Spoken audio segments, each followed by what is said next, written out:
நீங்கள் ஒன்றுக்கும் கவலைப்படாமல் எல்லாவற்றையும் குறித்து உங்கள் விண்ணப்பங்களை ஸ்தோத்திரத்தோடு கூடிய ஜெபத்தினாலும் வேண்டுதலினாலும் தேவனுக்கு தெரியப்படுத்துங்கள். இரண்டாவதாக நம்முடைய வாழ்க்கையில் இருக்க வேண்டிய ஒரு முக்கியமான குணாதிசயம் the attitude of thanksgiving. தேவனுக்கு நன்றி செலுத்துகிற ஒரு குணாதிசயம் நம்முடைய வாழ்க்கையில் இருக்க வேண்டும். அல்லேலூயா. எல்லாரும் சேர்ந்து சொல்லுவோமா? அல்லேலூயா. பரவாயில்ல. தேவனுக்கு நன்றி செலுத்துகிற ஒரு குணாதிசயம்.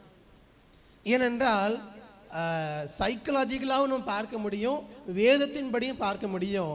நீங்கள் நன்றி செலுத்தாத ஒரு காரியம் நாளடைவில் உங்களுக்கு குறையாகத்தான் தெரியும்.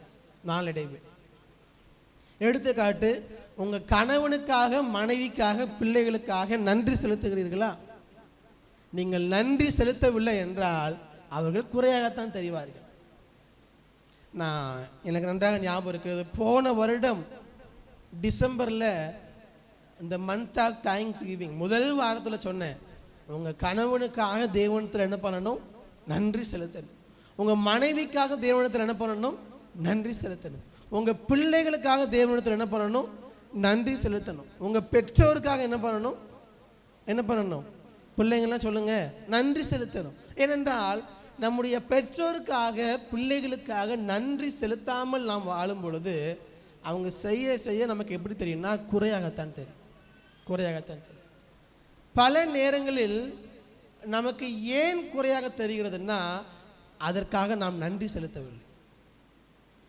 இரண்டாவதாக இந்த நன்றி செலுத்துகிற குணாதிசயம், நீங்கள் மனதளவில் சோர்ந்து போயிருக்கிற நேரத்தில் எல்லாம், உங்கள் மனதளவில் நீங்கள் உடைந்து போயிருக்கிற நேரத்தில் எல்லாம் முதலாவது நாம் செய்ய வேண்டியது, தேவ சமூகத்துக்கு போகும் பொழுது அவர் சமூகத்தில் ஸ்தோத்திரம் செலுத்த வேண்டும். அதைத்தான் 6ஆம் வசனம் சொல்றாரு, நீங்கள் ஒன்றுக்கும் கவலைப்படாமல் எல்லாவற்றையும் குறித்து உங்கள் விண்ணப்பங்கள் என்ன பண்ணுமா? ஸ்தோத்திரத்தோடு கூடிய ஜெபத்தினாலும் வேண்டுதலினாலும் தெரியப்படுத்து. ஸ்தோத்திரத்தோடு கூடிய ஜெபம், வேண்டுதல் அப்படின்னா என்ன அர்த்தம்? Prayer with thanks giving. ஆங்கிலத்தை சொல்லும் பொழுது, பாஸ்டர் நானே கவலையில் இருக்கிறேன், கவலையில் இருக்கும் பொழுது எப்படி நன்றி செலுத்த முடியும்னா அதைத்தான் தேவன் நம்ம கற்றுக் கொடுக்கிறார். பவுலுங்க கற்றுக் கொடுக்கிறார். உங்களுக்கு கவலை வருகிறதா? முதலாவது சொன்ன உறவுகளினால் உங்கள் சந்தோஷத்தை நாம் எடுத்து விடக்கூடாது. பொறுமை, சாந்த குணம் நமக்கு. ரெண்டாவது, நம்முடைய மனதில் வரக்கூடிய கவலைகள், எமோஷ்னலாக மன ரீதியாக நம்முடைய இதயத்தில் வரக்கூடிய கவலைகள், அதுவும் நம்முடைய சந்தோஷத்தை எடுத்து விடுவதற்கு இடம் கொடுக்கக்கூடாது. நம்முடைய மனதில் கவலை வரும் பொழுதெல்லாம், சோர்வு வரும் பொழுதெல்லாம், உணர்வு பூர்வமாக நாம் சோர்ந்து போகும் பொழுதெல்லாம் ஒன்றே மறந்து விடாதீர்கள், பிலிப்பியர் 4:6 தான் அதற்கான தீர்வு. 2000 ஆண்டுகளுக்கு முன்பதாகவே எழுதி வைத்து விட்டார் பவுல். நீங்கள் ஒன்றுக்கும் கவலைப்படாமல். நம்ம இதை மூல பாஷையில் பார்க்கும்பொழுது, கிரேக்க பதத்தில் பார்க்கும் பொழுது, நீங்கள் ஒன்றுக்கும் கவலைப்படாமல் என்று சொல்லவில்லை அவர். அந்த வார்த்தைக்கான அர்த்தம் என்னவென்றால், நீங்கள் கவலையில் இருந்து விடாமல். அதாவது நீங்க கவலைப்படக்கூடாதுன்னு பவுல் சொல்லல, கவலையிலேயே நீங்கள் இருந்து விட. Don't stay in worry. To not worry கிடையாது. நீங்கள் கவலையே படக்கூடாதுன்னு சொல்லலை, to not stay in worry. நீங்கள் அதிலேயே இருந்து விடக்கூடாது. இந்த கவலையிலேயே இருந்து, டோன்ட் ஃபீல் ஒரி கிடையாது, டோன்ட் ஸ்டே இன் ஒரி. நீங்கள் கவலையிலே இருந்து விடாதீர்கள். கவலை எல்லா மனிதனுடைய வாழ்க்கையில் வரக்கூடியது தான். நம்முடைய உணர்வு பூர்வமாக கவலை நம்ம எல்லாருடைய வாழ்க்கையிலும் வரும். காரியங்கள் நமக்கு ஏற்றாற்போல் நடக்காத பொழுது, குடும்பத்தின் காரியங்கள் நாம் நினைத்தது போல் இல்லாத பொழுது, நம்முடைய பிள்ளைகளுடைய வாழ்க்கையை குறித்து, நம்முடைய எதிர்காலத்தை குறித்து, நம்மை சுற்றி நடக்கக்கூடிய சூழ்நிலைகளை குறித்து கவலை வருமா என்றால் கண்டிப்பாக வரும். ஏனென்றால் நாம் எல்லாரும் மனிதர்கள். நமக்கு எல்லா நேரங்களிலும் வாழ்க்கையில் நாம் நினைத்தது போலவே நடக்கிறது இல்லை. அப்படிதானே? யாராவது இருக்கிறோமா, பாஸ்டர் நான் டெய்லி என்ன நடக்கிறேனோ அதுபடியே எல்லாமே நடக்குது, எந்த கவலையும் இல்லை பாஸ்டர். இல்லை, எல்லா மனிதனுடைய வாழ்க்கையிலும் கவலை இருக்கிறது. ஆனால் பவுல் சொல்லுகிறது, நீங்கள் கவலையிலேயே இருந்து விடாதீர்கள். ஏனென்றால் நீங்கள் கவலையிலேயே இருந்து விட்டால் உங்கள் இருதயத்தின் சந்தோஷத்தை அது எடுத்துவிடும். அதாவது தேவன் தருகிற சந்தோஷத்தை அது எடுத்துவிடும். Do not stay in worry. நீங்கள் கவலையில் இருந்து விடாதீர்கள். அதற்கு பதிலாக ஆண்டவருக்கு நன்றி செலுத்துங்கள் என்று சொல்லுகிறார். தேவனுக்கு நன்றி செலுத்துங்கள். எதற்காக? எதற்கெல்லாம் கவலைப்படுகிறீர்களோ அதற்கெல்லாம் நன்றி செலுத்துங்கள். ரீசெண்டாக ஒரு பிரசங்கத்தை கேட்டுக்கொண்டு இருக்கும் பொழுது ஒரு கதையை ஒரு பிரசங்கியார் சொன்னார். அந்த நபருடைய பெயர் எனக்கு மறந்து விட்டது. சார்ல்ஸ் ஸ்பர்ஜன் நினைக்கிறேன், மிகப்பெரிய ஒரு பிரசங்கியார், முன்னாடி உள்ள காலகட்டத்தில் வாழ்ந்தவர், பல போன நூற்றாண்டில் வாழ்ந்தவர். சார்ல்ஸ் ஸ்பர்ஜன் ரொம்ப பெரிய பிரசங்கியார். அவருக்கு ஒரு நாள் என்ன ஆயிடுச்சா, அவருடைய பர்ஸை என்ன பண்ணிட்டானா ஒருத்தன் திருடிட்டானா. பஸ்லையோ ட்ரெயின்லேயோ வரும்பொழுது அவருடைய பர்ஸை ஒருத்தன் திருடிட்டான். உடனே வீட்டுக்கு பார்த்தா என்ன ஆயிடுச்சு அப்படின்னா, பர்ஸை இல்லை, பர்ஸை யாரோ ஒருத்தர் திருடிட்டான். ஆனாலும் கையில் என்ன பண்ணியிருந்தாருன்னா, பர்ஸில் இல்லாமல் கொஞ்சம் கையில் காசு வச்சுருந்தாரா, அதை வைத்து என்ன பண்ணிட்டார், வீட்டுக்கு வந்துட்டார். வீட்டுக்கு வந்த உடனே சார்ல்ஸ் ஸ்பர்ஜன் போய் ப்ரேயர் பண்ணாராம். இப்போ நம்மளுடைய பர்ஸு தொலைஞ்சிருச்சு, அதில் காசு வச்சுருக்கிறோம், நிறையா வச்சுருக்கிறோம், நம்மளுடைய ஜெபம் எப்படி இருக்கும் யோசிச்சு பாருங்கள். ஆனால் சார்ல்ஸ் ஸ்பர்ஜன் பண்ண அந்த ஜெபம் எனக்கு சற்று வித்தியாசமாக இருந்தது. அந்த கதையை கேட்கும் பொழுது எனக்கு கரெக்டாக அந்த வேர்டிங் ஞாபகம் இல்லை, ஆனாலும் சொல்கிறேன். சார்ல்ஸ் ஸ்பர்ஜன் சொன்னாராம், முதலாவது, ஆண்டவரே, இதுவரைக்கும் என் வாழ்க்கையில் யாருமே என்னுடைய பர்ஸை என்ன பண்ணதில்லை, திருடினதில்லை.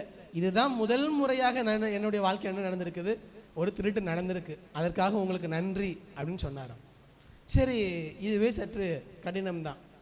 அதுக்கு அடுத்து சொல்கிறாரு, ரெண்டாவதாக, என்னுடைய பர்ஸ் தொலைஞ்சாலும் பரவாயில்ல, என்னுடைய கையில் என்ன இருந்துச்சு, கொஞ்சம் காசு இருந்துச்சு, அது தொலைந்து போகவில்லை, அதை வைத்து நான் வீட்டுக்கு வந்து விட்டேன், அதற்காக உங்களுக்கு நன்றி அப்படின்னு சொன்னார்.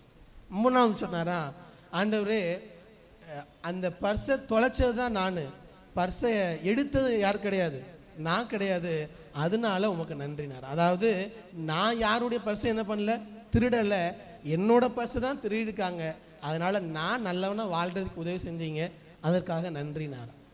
பாருங்கள், பர்ஸு தொலைஞ்சு போனதில் கூட 3 காரியத்துக்காக சார்ல்ஸ் ஸ்பர்ஜன் என்ன பண்ணியிருக்கிறாரு, நன்றி சொல்லியிருக்கிறார்.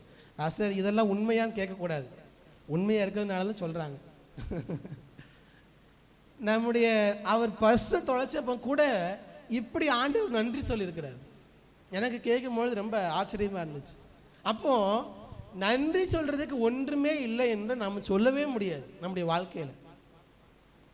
வாழ்க்கையில் ஒவ்வொரு நாளும் நாம் உயிரோடு இருப்பதற்கு என்ன பண்ணணும், ஆண்டவருக்கு நன்றி செலுத்தணும். அப்படி தானே? அல்லேலூயா. தேவன் தந்த குடும்பத்திற்காக என்ன பண்ணணும், நன்றி செலுத்தணும். அல்லேலூயா. தேவன் தந்த கணவனுக்காக, மனைவிக்காக, பிள்ளைகளுக்காக நன்றி செலுத்தணும். தேவன் தந்த சபைக்காக நன்றி செலுத்தணும். இப்படி தேவன் தந்த வேலைக்காக, இப்படி தேவன் நம்முடைய வாழ்க்கையில் தந்த எல்லாவற்றிற்காகவும் நன்றி செலுத்த செலுத்த என்னாகும் அப்படின்னா, நம்முடைய இருதயத்தில் உள்ள அந்த கவலைகளுக்கு இடம் இருக்காது. நான் ஆல்ரெடி பிரசங்கம் பண்ணியிருக்கிறேன், அதனால் ரொம்ப டீட்டெயிலாக போகல, அந்த சம்பவத்தை மட்டும் சொல்லி போகிறேன். அப்போஸ்தலர் 16 வாசிக்க வேண்டாம். பவுலும் சீலாவும் எங்கே இருக்கிறாங்க, சிறைச்சாலையில் இருக்கிறார்கள். அடி உதைப்பட்டு அந்த தொழுமரத்தில் கட்டப்பட்டு என்ன செய்வதென்று தெரியாமல் திகைத்து கொண்டிருக்கிற இடம் பவுலுக்கு சீலாக்கு. ஆனால் அந்த இடத்துல அவங்க 2 பேரும் என்ன பண்ணுறாங்களா, கர்த்தரை துதித்து பாடி ஸ்தோத்திரம் பண்ணுகிறார்கள். அவங்க கவலைப்படுவதற்கு 1000 காரணங்கள் இருக்கிறது அங்கே பவுலுக்கும் சீலாவுக்கும். மனதளவில் சோர்ந்து போவதற்கு 1000 காரணங்கள் இருக்கிறது. நான் சொல்லுகிறேன், நம்ம கண்ணீர் வடிக்கிற சூழ்நிலையில் எல்லாம் உங்கள் அழுகையை எப்படி மாற்ற வேண்டுமானால் ஆராதனையாக தெய்வ சமூகத்தில் மாற்ற வேண்டும். ஹல்லேலூயா, ஹல்லேலூயா.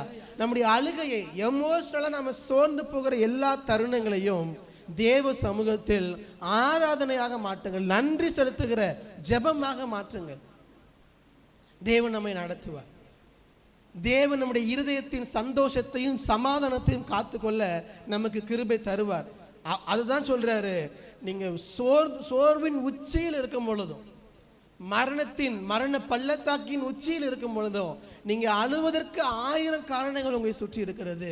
ஆண்டவரே, ஏன் இப்படிப்பட்ட சூழ்நிலைகள் என்னை சுற்றி இருக்கிறது என்று நீங்கள் கலங்குகிற தருணங்களில் எல்லாம் நீங்க ஆண்டவரத்தில் ஜெபிங்க, தவறு இல்லை. ஆனால் நன்றி செலுத்தி தேவ சமூகத்தில் ஜெபிக்க தேவன் நமக்கு கற்று தருவாராக. அதை தான் சொல்றாரு, நீங்க நன்றியோடு ஸ்தோத்திரத்தோடு ஜெபிக்கும் பொழுது 7வது வசனத்தை வாசிங்க. அப்பொழுது எல்லா புத்திக்கும் மேலான தேவ சமாதானம் உங்கள் இருதயங்களையும் உங்கள் சிந்தைகளையும் கிறிஸ்து இயேசுவுக்குள்ளாக காத்துக்கொள்ளும். அல்லேலூயா. ஆண்டவர் சொல்லுகிற சமாதானம், பாஸ்டர் என்னுடைய கணவர் எல்லாத்தையும் நல்லவராக இருந்தால் சமாதானம் இருப்பேன், என்னுடைய மனைவி எல்லாத்தையும் நல்லா இருந்தால் சமாதானம் இருப்பேன், அந்த சமாதானம் இல்லை. என்னுடைய பிள்ளைங்க நல்லா படித்து நல்ல பெரிய ஆளாயிட்டு சந்தோஷமாக இருப்பேன், இல்லை அந்த சமாதானம் இல்லை. நான் நினைத்தது போல் எனக்கு ஒரு வீடு வாங்கிட்டா சந்தோஷமாக இருப்பேன், அந்த சமாதானம் அல்ல. எல்லா புத்திக்கும் மேலான தேவ சமாதானம், அதாவது நம்மளால் புரிந்து கொள்ள முடியாத ஒரு தேவ சமாதானம். இந்த சூழ்நிலையில் நீ எப்படி சமாதானமாக இருக்க முடியும்? வாய்ப்பே இல்லை. ஆனால் தேவ சமூகத்தில் நம்முடைய அழுகையை ஆராதனையாக மாற்றும் பொழுது எல்லா புத்திக்கும் மேலான தேவ சமாதானம் நம்முடைய இருதயத்தை ஆளுகை செய்யும். அல்லேலூயா, அல்லேலூயா. தேவன் தருகிற சந்தோஷம் சூழ்நிலையை பொறுத்ததல், சூழ்நிலையை பொறுத்ததல். சூழ்நிலைகளுக்கெல்லாம் அப்பாற்பட்டது ஒருவராலும் புரிந்து கொள்ள முடியாத தேவ சமாதானம், ஒருவராலும் புரிந்து கொள்ள முடியாது. ஆனால் தேவன் நம்முடைய இருதயத்தில் அவருடைய சமாதானத்தினால் நிரப்ப போதுமானது.